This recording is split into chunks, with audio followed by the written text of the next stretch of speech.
भोगवान TV पर स्वागत करते हैं प्रोफेसर अश्विनी जी अग्रवाल का, जिनसे बातचीत हम करते रहे हैं सामाजिक मुद्दों पर, टेक्नोलॉजी के बारे में जान रहे हैं, जिससे हम आज की समस्याओं को सॉल्व कर सकते हैं। अश्विनी जी, आपका बहुत बहुत स्वागत है भोगवान टीवी की ओर से, हमारे व्यूअर्स की ओर से, और अभिनंदन करती हूँ आपका कि आप हमारे प्लेटफॉर्म पर आते हैं, अपनी इस इंफॉर्मेशन को, अपने ज्ञान को हम हमारे साथ शेयर करते हैं, बांटते हैं।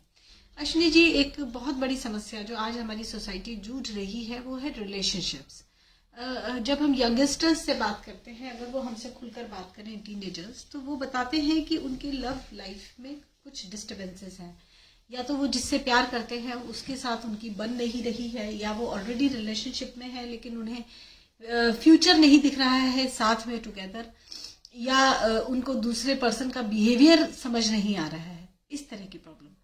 और ऐसे भी बहुत से कपल्स अक्सर आते हैं, कई बार बात करते हैं, कई बार खुलकर नहीं बोल पाते हैं कि उनकी मैरिज में डिस्टर्बेंसेस चल रही हैं। वो एक घर के नीचे, एक छत के नीचे तो रहते हैं, लेकिन फिर भी वो अलग हैं, अकेले हैं। मैरिज का सुख किसे कहते हैं, विवाह का आनंद क्या है, ये पूरी तरह से हमारे समाज से गायब होता जा रहा है। तो सबसे ज्यादा शादियां टूटने का कारण क्या है, डिवोर्स रेट हाई होने का कारण क्या है, आप इसका क्या कारण देखते हैं? इसमें एक्चुअली प्रॉब्लम यह है कि अभी तक ना रिलेशनशिप का आधार क्या है उसके बारे में कोई जानकारी है नहीं। उसके बारे में ही कोई जानकारी नहीं है कि रिलेशनशिप या मैरिज का आधार क्या होता है।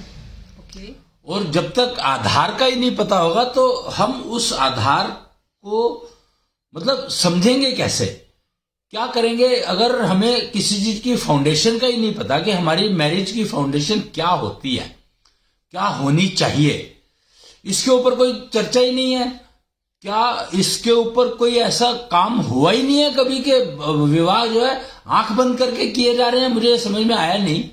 हम शंकर पार्वती का एग्जाम्पल लेते हैं, तो पार्वती ने तपस्या करके शंकर को प्राप्त किया, ठीक है। अब पार्वती ने क्या तपस्या करी होगी इसके बारे में कोई जानकारी अवेलेबल है या नहीं है मुझे नहीं मालूम, पर वो जानकारी, वो जो इशू है कि पार्वती ने तपस्या करी क्यों, यहां पर गेम ये है कि ये समझना जरूरी है कि पार्वती ने तपस्या करी क्यों। कहते हैं कि जो विवाह का रिलेशन है, जो ये लव रिलेशंस हैं, मैरिज रिलेशंस हैं, ये मन से होते हैं, मन से जुड़ते हैं। तो जितना मुझे पता है, पार्वती जी मन से चाहती थी कि शंकर ही उन पति रूप में उन्हें प्राप्त हों, और इसीलिए उन्होंने तपस्या की और फाइनली शंकर और पार्वती का विवाह हुआ। ओके, अब यहाँ पे सवाल ये है कि पार्वती को शंकर के बारे में पता कैसे लगा? या तो उन्होंने कहीं से सुना होगा, या हो सकता है उन्होंने कहीं शंकर जी को देखा हो, कहीं तो उन्हें देखा हो की संभावना तो बहुत कम है, या है ही नहीं मेरे ख्याल से, क्योंकि ऐसा कहा जाता है, जो कथाओं में आता है कि शंकर जब उनके सामने आए तो वो पहचान ही नहीं। तो इसलिए देखा तो हुआ नहीं, अगर देखा होता तो वो पहचानने का कोई कारण नहीं था। तो पार्वती जी ने शंकर जी से ही विवाह करना है, ये मन में क्यों ठाना? वही तो सवाल है ना सोचने का, तो यही तो सोच है कि पार्वती ने शंकर को प्राप्त करने के लिए ही तपस्या क्यों की और क्या तपस्या करी, ये कुछ चीजें समझने वाली है। वो तो पार्वती थी। हाँ जी, यहां पर मैं आपको अब बताना चाहूंगा कि पार्वती सुगंध करके एक फ्रेग्रेंस होती है जो फीमेल की 6 सेंस एमिट करती है। You know, female has 6 senses.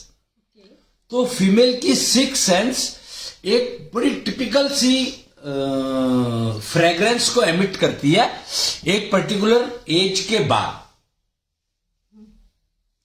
और उस पर्टिकुलर फ्रेग्रेंस को अगर वो कस्टमाइज कर दे, उसको हम पार्वती सुगंध कहते हैं, उसका नाम दिया गया है, टेक्निकल नाम है पार्वती सुगंध, यानी पार्वती फ्रेग्रेंस। तो वो हर फीमेल की पार्वती फ्रेग्रेंस एक होती है, एमिट होती है, जो खास मेंसेस साइकिल स्टेबल होने के बाद से शुरू होती है। वो 6 सेंस एमिट करती है। उसको अगर फीमेल कस्टमाइज करे, पार्वती सुगंध एक फ्रेग्रेंस है, उसको अगर फीमेल कस्टमाइज करे for a male, particular male, तो उसके लिए तपस्या करनी पड़ती है। पार्वती ने जो तपस्या की थी वो कस्टमाइज करने के लिए अपनी सुगंध को, अपनी फ्रेग्रेंस को, अपनी पार्वती सुगंध को कस्टमाइज करने के लिए कि मुझे शंकर ही चाहिए, एनकोड किया, उसको मॉड्यूलेट किया। मैं कहूंगा यहां पर 2 शब्द यूज होते हैं, एनकोड करना और मॉड्यूलेट करना।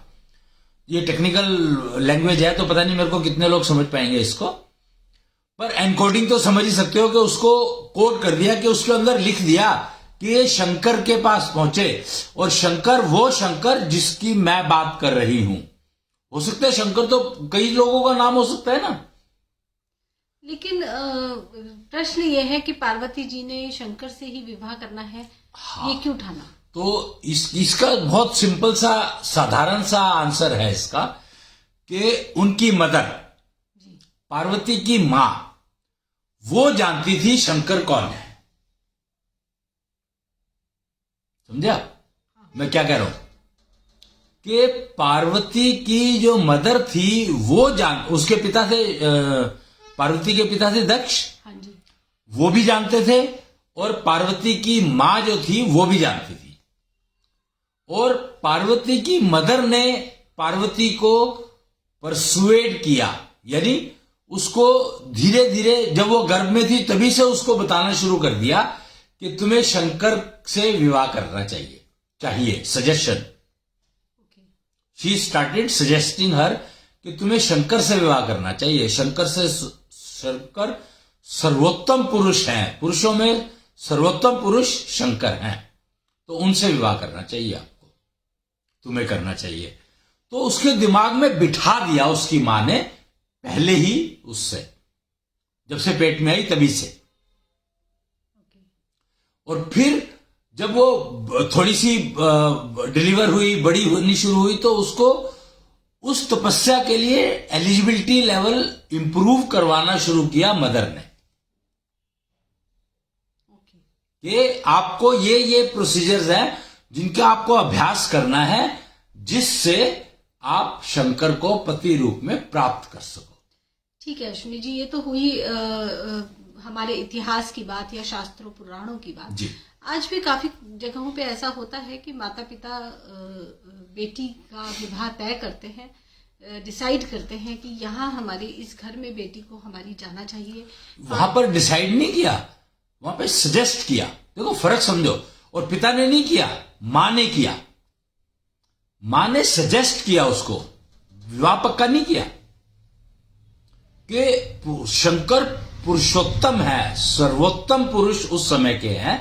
तो पार्वती को कहा कि उसको, पार्वती को तो ये भी नहीं मालूम कि हो सकता है शंकर पहले से विवाहित हो, ये बात थोड़ी पता है उसको।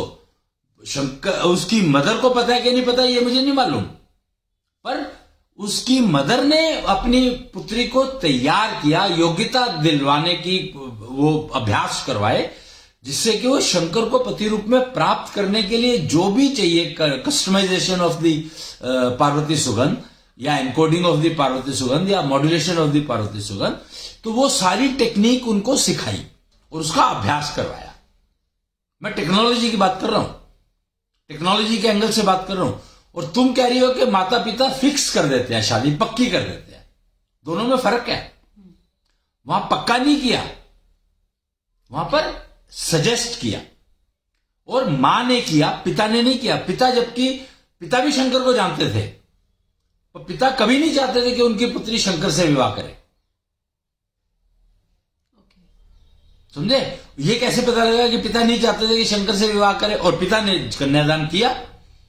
तो उसका एकमात्र कारण है कि पता लगता है, कथाओं से ही पता लगता है कि जब पार्वती के पिता दक्ष ने हवन का डिक्लेरेशन किया था, तो सारे लोगों को बुलाया था, सबको बुलाया था, शंकर को नहीं बुलाया था। तो ये दिखाता है कि दक्ष, पार्वती के पिता, उस विवाह के लिए तैयार नहीं थे। हम आज के परिप्रेक्ष्य में बात कर रहे थे अश्विनी जी, आपने बताया कि पार्वती जी की माँ ने उनको कन्विंस किया या उनको कहा कि आप शंकर के लिए खुद को तैयार करें, एलिजिबिलिटी अपनी बढ़ाएं। लेकिन आज के परिप्रेक्ष्य में ये कहाँ तक प्रासंगिक? आज के उसमें तो बहुत इजी है ये कि कन्या ही अपने आप को डिसाइड कर सकती है कि मेरे को उससे विवाह करना है, लड़के से विवाह। लव मैरिज क्या है? कन्या ही डिफाइन कर सकती है कि मेरे को उससे विवाह करना है। जैसे यहां पर अब मैं त्रेता युग का एग्जांपल लूंगा, सीता जी और राम। सीता जी ने स्वयंवर था, पर स्वयंवर से पहले ही उन्होंने राम को देखा तो उनको एक्सेप्ट हो गया कि मेरे को राम को ही पति के रूप में चाहिए, राम जी से ही मुझे विवाह करना है। सीता जी ने पहले ही डिफाइन कर दिया अपने आप को, जबकि स्वयंवर में सीता जी का रोल इतना था सिर्फ कि जो धनुष को तो उठा लेगा उसके साथ उनका विवाह होगा, कोई भी उठा सकता था। पर सीता जी ने राम जी को पति मान लिया।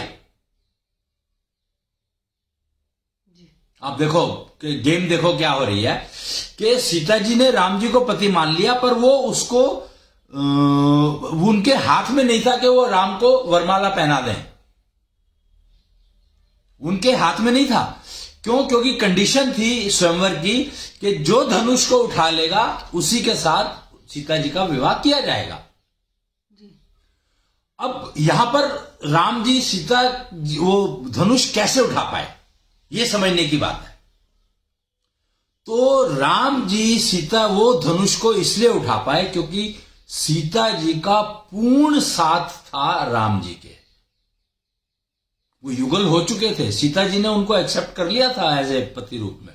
तो उन्होंने अपनी पार्वती सुगंध का कस्टमाइज इस तरीके से किया कि राम जी के पास उतनी वो आ गई, शक्ति आ गई, या जो भी को उसको जो मिल गया कि वो धनुष को बहुत आराम से उठा पाए। तो पार्वती सुगंध का उपयोग सीता जी ने भी किया कस्टमाइज करने का। अब आप द्वापर युग में आ जाओ। द्वापर युग में रुक्मिणी ने कृष्ण को कहा कि मेरे को यहां से भगाकर ले जाओ।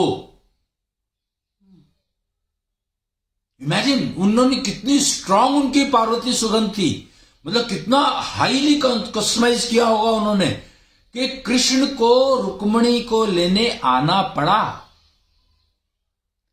तो आज भी तो विवाह में कई बार, ठीक है, कई जगह पे पेरेंट्स डिसाइड करते हैं, पर बहुत जगह पे लड़की खुद डिसाइड करती है, जिसे हम लव मैरिज। 99% डिफाइन लड़की ही करती है। पेरेंट तभी हाँ कहते हैं जब लड़की डिसाइड कर लेते कि हाँ मुझे इससे शादी करनी है, तब जाकर के पेरेंट्स हाँ कहते हैं।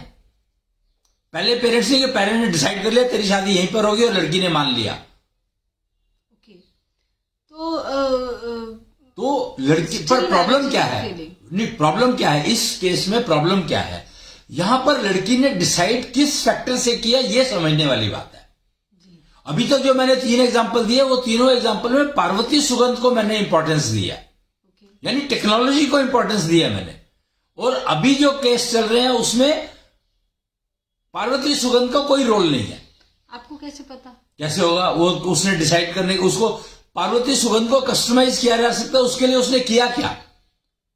फीमेल ने, बहुत सी फीमेल्स व्रत, पूजा पाठ बहुत कुछ करती हैं। करेक्ट, पर क्या किसी पर्टिकुलर इंसान के लिए करती हैं? 16 सोमवार का व्रत रखने के लिए कहा जाता है। तो 16 सोमवार का व्रत रखने के लिए कि एक उस आदमी से मेरी शादी हो जाए, उसके लिए किया जाता है क्या?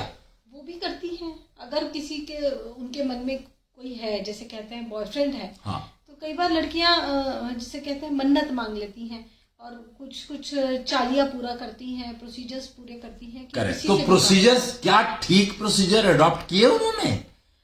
अब गेम यहां पर है कि क्या वो ठीक प्रोसीजर अडॉप्ट कर पाई? क्या उन्होंने सीखा कहीं पर प्रोसीजर अडॉप्ट करना? क्या उन्होंने सीखा समझा ट्रेनिंग ली? It is not a user, it is a use of technology. Mobile अगर आप यूज करते हो तो जब तक आप उसका पूरा का पूरा ऑपरेटिंग मैनुअल नहीं पढ़ लोगे तो मोबाइल यूज नहीं कर सकते तुम लोग। अश्विनी जी, डिवोर्स रेट आज हाई है, लेकिन आज से 50-100 साल पहले डिवोर्स रेट भारत में कम से कम इतना हाई नहीं था। तो ये डिवोर्स रेट तो कुछ होता ही नहीं है ना। डिवोर्स रेट क्या होता है? डिवोर्स होता क्या है? पति पत्नी अब अलग हो जाते हैं, वो तो कभी भी हो जाते हैं अलग, तो शादी कर लेते हैं। बात देखो, यहां पर फर्क क्या है। डिवोर्स रेट की तुम बात कर रही हो, divorce is only a paper. If your marriage is a paper, then divorce is obviously a paper. तो देर नो पार्वती सुगंध क्या, वहां पर तो कुछ भी इन्वॉल्व है ही नहीं। There is nothing called customization. 16 सोमवार का व्रत वगैरह का रखने का कोई मतलब रहा ही नहीं ना। डाइवोर्सेस हाई क्यों हो रहे हैं, और पहले डाइवोर्सेस क्यों नहीं होते थे? पहले भी अलग अलग रह रहे हैं, तो डाइवोर्स ना होना पेपर ही तो नहीं है, पर है तो अलग अलग रहे हैं। लड़की जाके मायके रहने लग जाती थी, डाइवोर्स नहीं हो रहा पर चल रहा है, या केस नहीं हो रहा कोई भी, वो लड़की मायके जाके रहने लगती है, और लड़का घर छोड़ के चला जाता है, कहीं और चला नौकरी कर लेता है, वो बाहर जाके रहने लगता है। ये तो कब से हो रहा है? ये 2-3 महीने, 6-6 महीने, 1-1 साल आते ही नहीं थे। 3-3 साल, 5-5 साल, ये तो पहले भी होता था। नौकरी बाहर ले ली उन्होंने, सिर्फ इसलिए कि मेरे को अलग रहना है तो मैं नौकरी बाहर ले लेता हूं। पत्नी और पति, वो कहता है मैं तो अपने घर में वही नौकरी करूंगी, और वो कहता है मैं वही नौकरी करूंगा, शादी कर लेते हैं। तो it is just a formality, no one is putting up efforts. और गेम क्या है, मैंने यहां पर क्या बताया आपको, शुरू किससे किया था? पार्वती सुगंध से। तो पार्वती सुगंध तो पैरामीटर फीमेल का है ना, मेल के पास तो है ही नहीं वो पैरामीटर। इसका मतलब जो मैरिजेस अब फेल हो रही हैं, उसका सबसे बड़ा कारण आप कह रहे हैं कि पार्वती सुगंध को फीमेल ने कस्टमाइज नहीं किया, उसको कस्टमाइज करना सीखा ही नहीं, वो एजुकेशन ही नहीं है। That education no one is interested in getting into, no one wants to understand कि भैया ये इतना सारा सिस्टम है, वो था, है, अभी भी है। अभी भी आप देखोगे एक ना शब्द चलता है एक मार्केट में, लव एट फर्स्ट साइट। अगर आपने सुना हो ये शब्द, लव एट फर्स्ट साइट, इस स्टेटमेंट को समझो। ये स्टेटमेंट क्या कह रही है? लव एट फर्स्ट साइट का मतलब है कि तुम्हारी पार्वती सुगंध इतनी कस्टमाइज हो गई ऑटोमेटिकली। तो कैसे मैं कहूंगा, ये वो आपने कितना अपना लाइफस्टाइल कैसे मेंटेन रखा, उसकी वजह से आपकी जो पार्वती सुगंध है वो इतनी वो होती चली गई कस्टमाइज, कि जैसे ही आपको सुटेबल मेल दिखाई दिया तो you fall into first sight. That is the की, कि आपको लाइफस्टाइल क्या रखना। पार्वती सुगंध में पार्वती ने कस्टमाइज किया था शंकर के लिए, और इस केस में मैं ये कह रहा हूं कि तुमने लाइफस्टाइल ऐसा रखा कि तुम्हारी पार्वती सुगंध तुम्हारे को इतना स्ट्रांग कर दिया कि the moment you came across that person who was suitable to you, you just saw him, or he saw your Parvati Sugandh, invited him so perfectly that love at first sight happened. It happens. It cannot be done. Mind the words.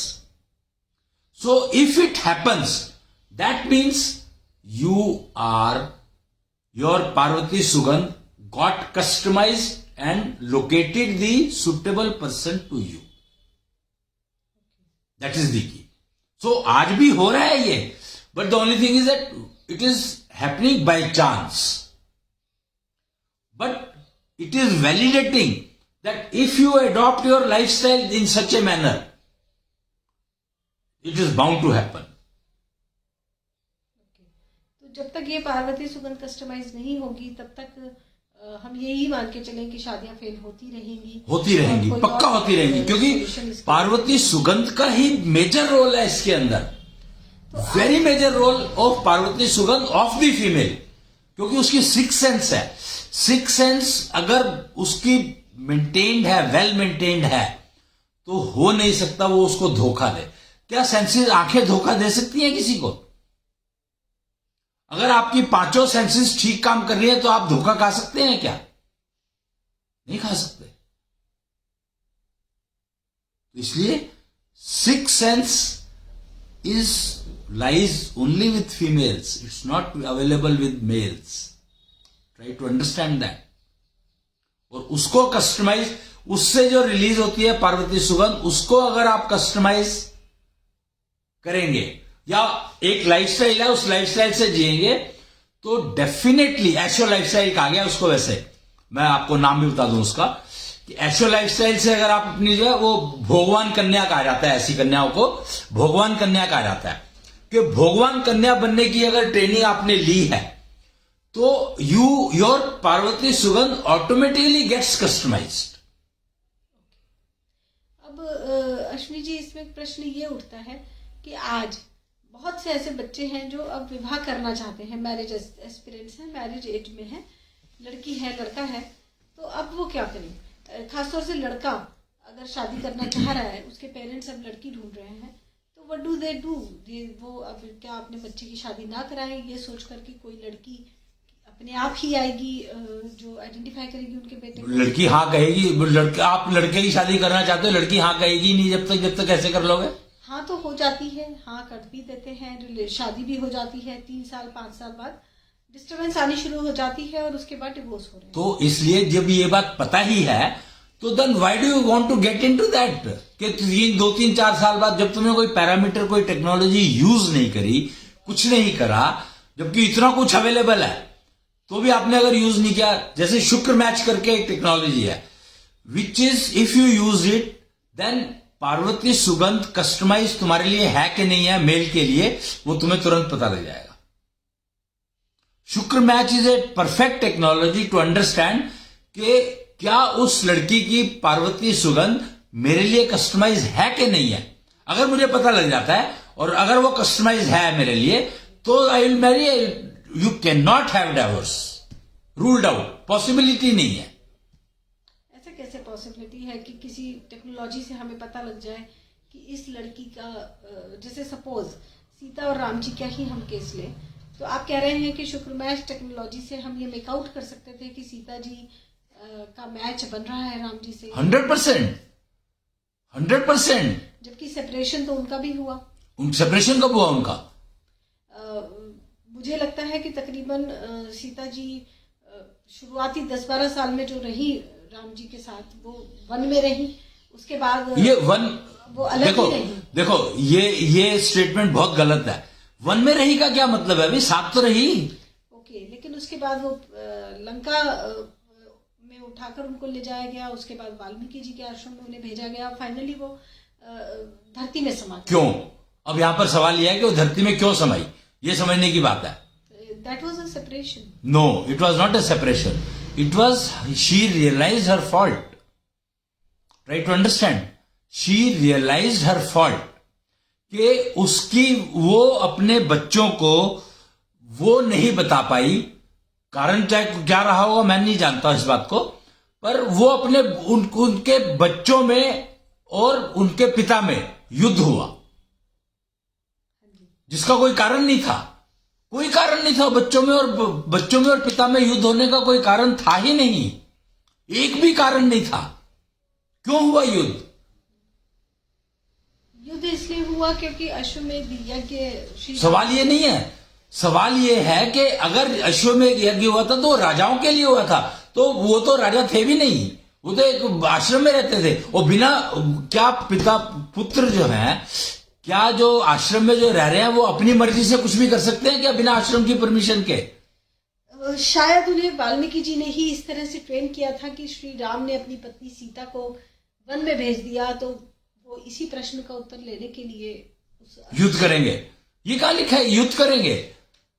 अगर उनको बताया होता, अगर love कुश जब पैदा हुए और उनको पैदा होते ही बता दिया गया होता कि ये आपके पिता है, तो क्या युद्ध होता? नहीं। फिर तो वो बताना किसकी जिम्मेदारी थी?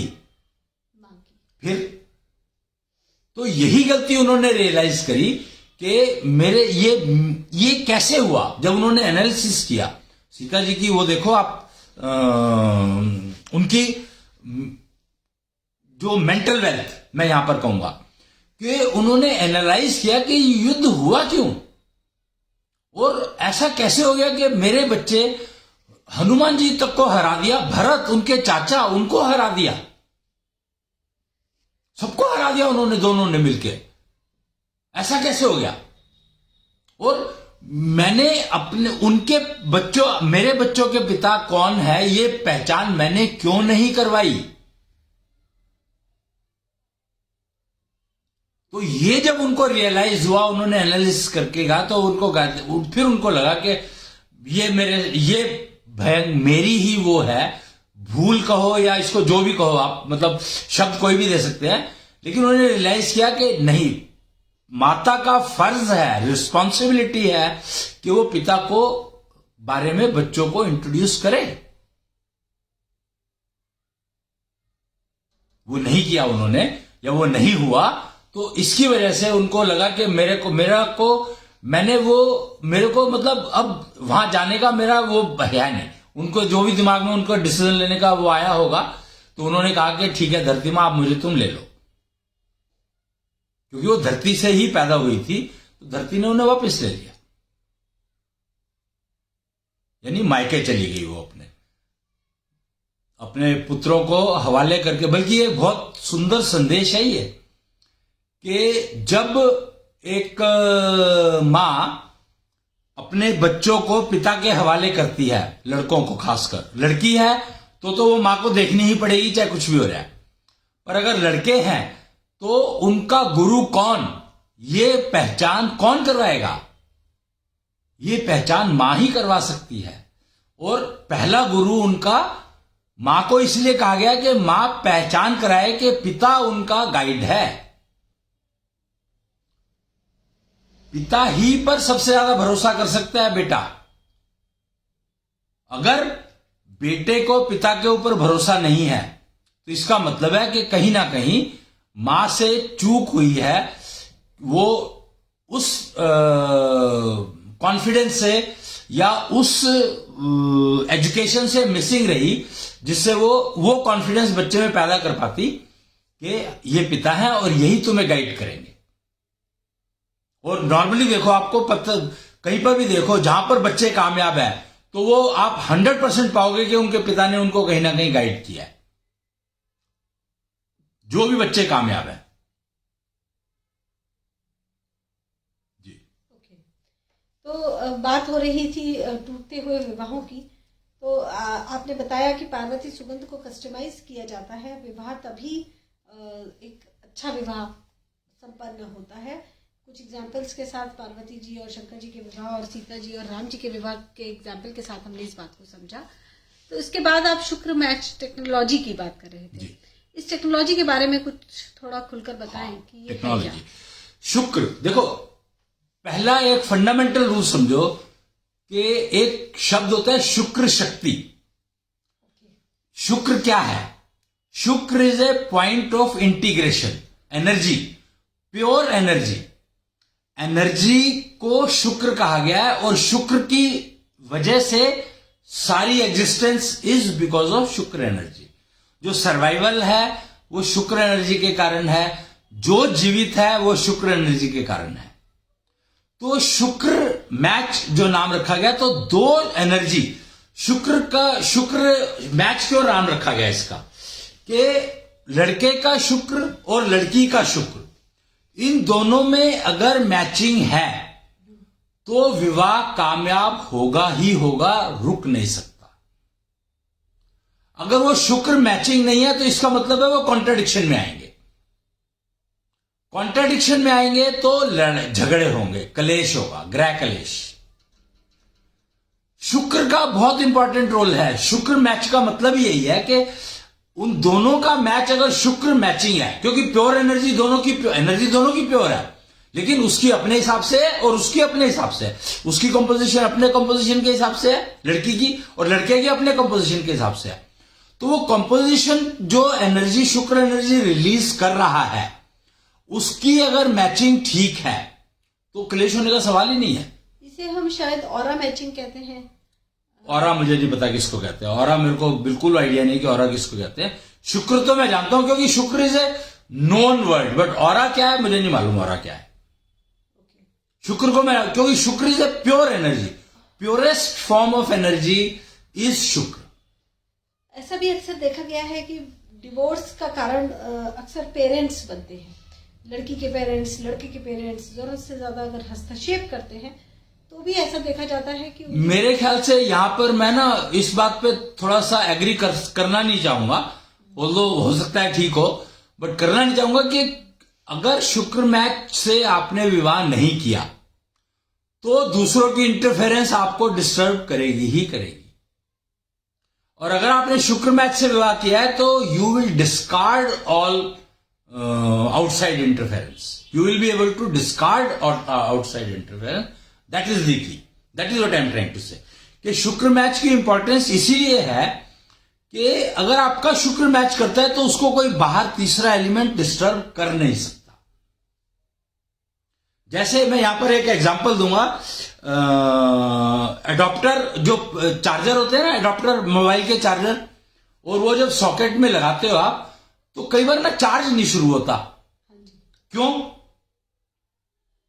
हमने पावर ऑन नहीं किया है। नहीं, पावर ऑन की हुई है, सब कुछ है, लाइट नहीं आ रही है, लाइट नहीं आ रही, नहीं, सब कुछ है, सिर्फ वो कनेक्शन जो सॉकेट का और प्लग के जो पिन्स हैं उनमें आपस में कनेक्शन अच्छा नहीं है, इसलिए नहीं हो रहा, और उसको थोड़ा सा हिलाओ तो वो चार्ज करना शुरू कर देता है। ठीक है, तो वही बात है कि प्योरेस्ट एनर्जी जब जैसे ही तुम्हारा कनेक्शन पर प्योरेस्ट होगा, शुक्र प्योर होगा तो आपका कनेक्शन बेटर होगा, कनेक्शन बेटर होगा तो एनर्जी ट्रांसफर 100% होगा, तो इसमें आउटसाइड इंटरफेरेंस कोई आ नहीं सकती। दैट इज द की जी। तो मीन्स जो हम ये कहते हैं कि किसी तीसरे की वजह से पति पत्नी के बीच में डिस्टर्बेंस आई है, तो इसका मतलब साफ है कि पति पत्नी के बीच में पहले से ही थोड़ी डिस्टर्बेंस एग्जैक्टली उसी को एग्जैगरेट किया गया, बढ़ने का कारण बन गया। हाँ, बस यही समझने की बात है। सिर्फ पार्वती सुगंध का मैंने एग्जांपल वो स्टार्ट क्यों किया, क्योंकि पार्वती सुगंध जब उसको कस्टमाइज कर रही है फीमेल, तो इसका मतलब यह है कि now she is ready that वो जिसको साथ भी ज्वाइन करेगी उसको और उन दोनों के रिलेशन को कोई तीसरा डिस्टर्ब नहीं कर सकता। दैट इज वाई पार्वती सुगंध वाज इंपॉर्टेंट जी। तो अब एक और प्रश्न जो कि मुझे लगता है कि सबसे ज्यादा लोगों के जहन में आएगा, वो ये कि जो लोग ऑलरेडी मैरिड हैं और मैरिज में साथ भी हैं, सेपरेशन नहीं हुआ है, लेकिन फिर भी मैरिजेस में मुझे लगता है 90% से ज्यादा कपल्स के बीच में कुछ ना कुछ डिस्टर्बेंस लगातार बनी रहती है। करेक्ट, आज के समाज का ये कड़वा सच है जी। तो ऐसे केसेस में भी क्या आपकी ये शुक्र मैच टेक्नोलॉजी कुछ काम करती है? काम इन्हीं में करती है एक्चुअली। नॉर्मली ये जो डिस्टर्बेंस आती है तो आती क्यों है, मैं ये बताना चाहूंगा यहाँ पर। एक शब्द होता है एशो मैप, पता नहीं आपने सुना है कि नहीं सुना। Astromap is a word which is talking about call of nature. अच्छा जी, कॉल ऑफ नेचर चल रहा है? हाँ जी, कॉल ऑफ नेचर। तो अगर हम अपनी कॉल ऑफ नेचर को ठीक से हैंडल नहीं करते हैं, हाँ जी, तो ये डिस्टर्बेंस आएगी ही आएगी। कॉल ऑफ नेचर से आपका क्या मतलब है? कॉल ऑफ नेचर का मतलब होता है आपको टाइम पर भूख लगी है, आपको भूख लगी है, टाइम पर भूख नहीं लगी है, आपको भूख लगी है और आप खा नहीं रहे हो। क्यों नहीं खा रहे हो? कॉल ऑफ नेचर होती क्या है? भूख लगना is call of nature. Okay, I am hungry, तो my hunger is not connected with watch, my hunger is not connected with clock, my hunger is not connected with your hunger. Husband की hunger wife की hunger से connected नहीं है, similarly wife की hunger husband की hunger से connected नहीं है, हो ही नहीं सकती। मान लो फीमेल को वाइफ को भूख लगी है जी, और somehow or the other husband घर में ही है और वो खाना खाने के लिए आ भी रहे हैं पर किसी काम में बिजी है, कहते हैं मैं 2 मिनट में आया, और 2 मिनट करते करते 1 घंटा हो गया जी। अब फीमेल तो 1 घंटे से भूखी है, हाँ जी, और मेल ऑल्दो वो भूखा है पर उसको काम की इंपॉर्टेंस पता है तो वो काम कर रहा है जी।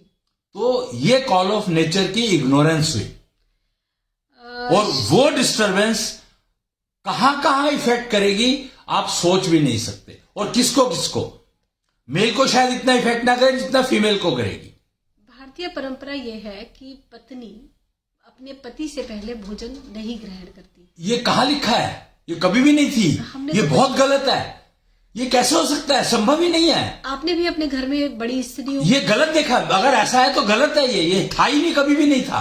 आप एक बात बताओ मेरे को, औरत व्रत रखती है तो आदमी व्रत रखता है क्या? ऐसा नहीं है, it's not other way round. ये क्या मतलब हुआ, ये क्या लॉजिक हुआ? आप अच्छा, आदमी व्रत रखेगा तो औरत व्रत रखेगी क्या? ये बताओ मेरे को।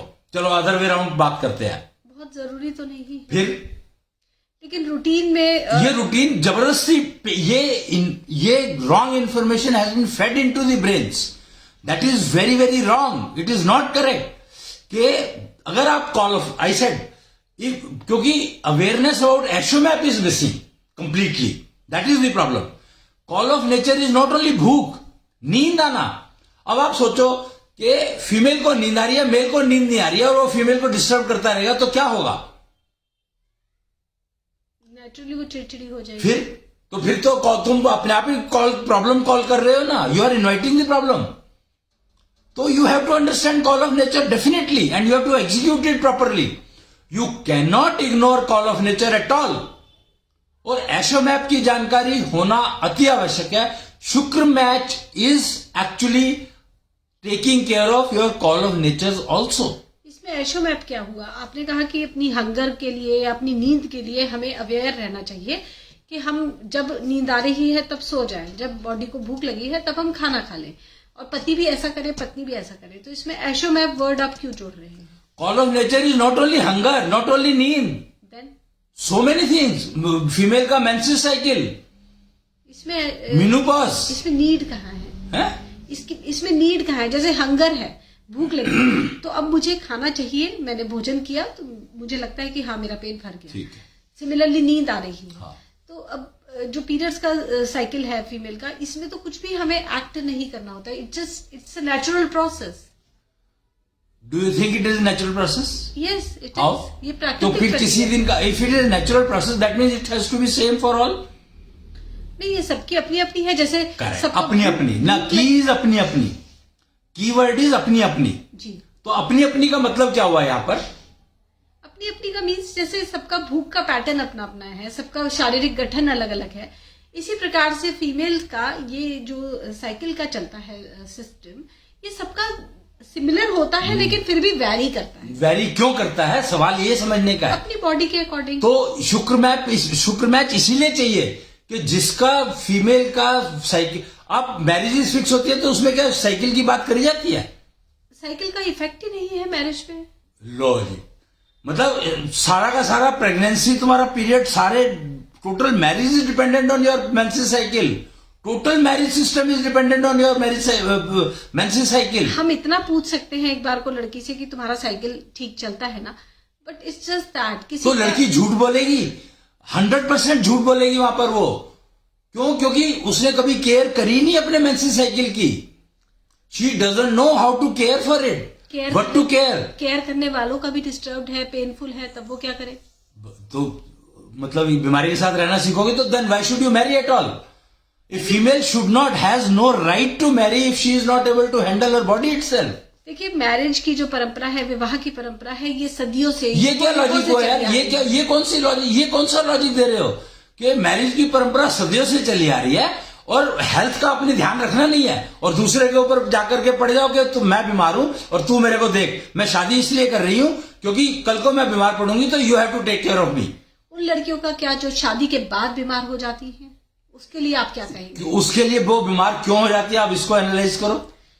मोस्टली ऐसा देखा गया है कि ससुराल में कुछ सफोकेटिंग एनवायरनमेंट है, या हस्बैंड से नहीं बन रही है। दैट्स व्हाट आई सेड कि शुक्र मैच, व्हाई शुक्र match is important, that these are the reasons that शुक्र मैच इज इंपॉर्टेंट।